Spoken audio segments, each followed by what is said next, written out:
Yeah, Xavier, when he gets in, this will be his first action, really, when a meaningful snap. I mean, he got in goal line against Alabama, played some special teams a year ago, but never a significant amount on defense. So this will be his first crack at it. But I'm comfortable with him. Isaiah Bruce, a kid that played a lot of football, comfortable with him. Al Benton and Arndt are two guys that a lot of special teams. They're guys that will get in and relieve Barber for a little bit, But I'm confident in them. Sean Walters is another guy, so yeah, we'll be without Muldrow. So we're but I feel good with where we're at. I know you've talked about Kwiatkowski's motor a bunch of times. Is he a guy who just never wants to come off the field, just wants to stay on at all times? He's the guy that just wants to play every snap, play as hard as he can play. But I have to do a good job of monitoring how many snaps he's getting and get him out there and leave him. So last year at times we couldn't do it. There were times games were tight and couldn't do it. But again, guys in the system for a couple of years, more a little deeper, you feel a lot more confident in doing that, resting some guys. So. Tony, Carl's quest to be a better tackler. Obviously, a good audition for it, I guess, this week. Yeah. But where is he? I mean, people made maybe too much of that because it's not like he was a bad player. Or is that something he really has tightened up and become better? Yeah, and it's so hard to tell right now because, we did some live stuff during camp. We've had live scrimmages and different things, but it's still nothing like that first real game, when everything counts for 80 snaps. Guys miss tackles for a lot of reasons. One, they're out of position. Two, they lunge and leave their feet. Three, they get tired. Can't, so all that plays into it, And I've told Carl this from day one when I coached him 3 years ago. A good tackle is getting a guy on the ground. I don't care what it looks like. It doesn't. Not every hit has to be a big hit. Get them on the ground. That's the key. And but Carl's really concentrated on that. On being a better tackler. So, which he needed to be, and our whole defense, not just Carl. Strikes me, even especially on his big hits, that his form is pretty good. I mean, it is. On the big hits, he looks like he's a video of what you want. Well, and that's how big hits happen. You're in the right position. Your pad level is down. You can roll your hips through a guy and get everything into him. So that is a good form tackle. But sometimes guys will miss tackles because everything they wanted to be perfect, big hit, just get them on the ground. Play the next play. I was looking at the running back stuff. They never lose yards. No. Like Breida lost 10 yards last year, right? How does that happen? Well, because everything is a quick hitter on the dive or a zone, and they'll lose a little bit on option, whether it's a bad pitch or if the quarterback maybe gets it. But if they're feeling heat and they're seeing something, the quarterback usually holds it and makes the right decision not to give it to the tailback. So I would say on one hand the tailbacks don't lose much, but where their lost yards comes from, maybe quarterback. So the quarterback's actually making a good play there. Yeah. Their turnovers are something that's interesting too. I mean, they move the ball a lot. They probably don't have the best passers, and they don't turn it over too. Having studied them for 5 months, like you said, what's the explanation for that? The quarterbacks make great decisions. And when everybody thinks of an option team, they think of the quarterback out on the perimeter pitching the ball. Well, guess what? About studying all their options, about 20% of the time that ball gets pitched. About 60% of that time, it's going to the back on the dive. And the rest of the quarterbacks keep it. So, that's what, when everybody sees option, they're going to see a lot of give on the dive and the quarterback running out without the ball. And then, so that's all part of it. So it's a lot of that.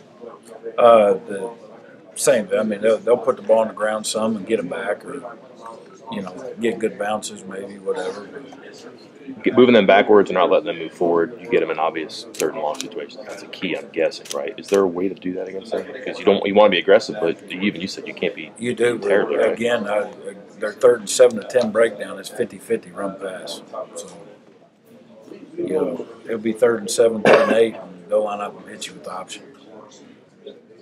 Coach, Again? what have Okay. you seen out of Jared Barber? Does he look like he's physically back to where he was before his injury? Yeah, and you know it's hard. It's hard for me to because 3 years ago, 2 years ago, I guess, when he was playing, I was coaching safety, so it really wasn't hands on with him every day. Obviously, was on the staff and watched him, but you know, right now he's playing and it looks as good as I've ever seen him. You know, he sticks out.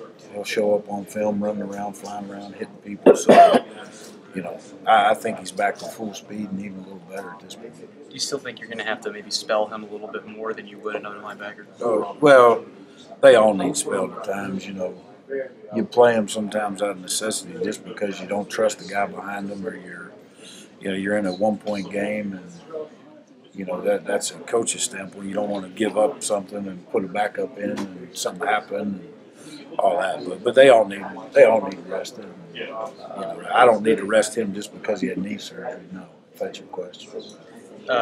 This being his first competitive game back since his injury, what are you looking to see out of him? That same level of production that he had before? Or? Yeah, just playing within our scheme and doing what he needs to do and doing his job. That's the number one thing. He'll be a leader. I mean, he's a natural leader. He's vocal. He's going to play hard, all that. And you know, it's going to come fast on him, a lot faster than some of the other guys that haven't played, you know, in a year. But it's going to, you know, it's going to pop up fast. The plays are going to happen a lot faster. And, you know, but I think he's ready. He's played enough football for that. I know Coach Holgerson's called him one of the smartest players on the team. Is that most especially important in a game like this where you're going up against an offense that's so tricky? Yeah. I mean, he has a job to do, and he needs to do it. You know, where he's really good is he recognizes formations, back sets, different things like that, and he can identify what's coming out of those sets and alert other guys around him. Maybe what David Preston brings. What does he bring? Yeah. He's A lot, I guess. Yeah, he's very athletic, very physical. You know, this is a tricky game for him too because his first action really coming against this kind of stuff. You know, you're going right here where he's really good. He's so athletic, he can make up for so much.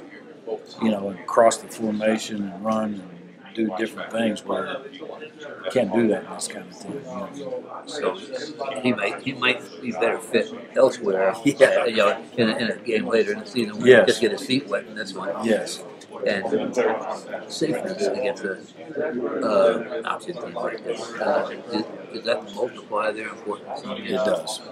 For what we do and how we're built, that, you know, with the ball on the perimeter, those are the guys that are going to be in space one-on-one tackling and different things. So it's important for them. And, you know, they get exposed in that kind of setting every week, but especially this week, you know, but just for the fact that you may have two out there at some point. Somebody blows something inside, now you have to make up for somebody and cover for somebody. So it's, yeah, they have to go, you know, mistake free.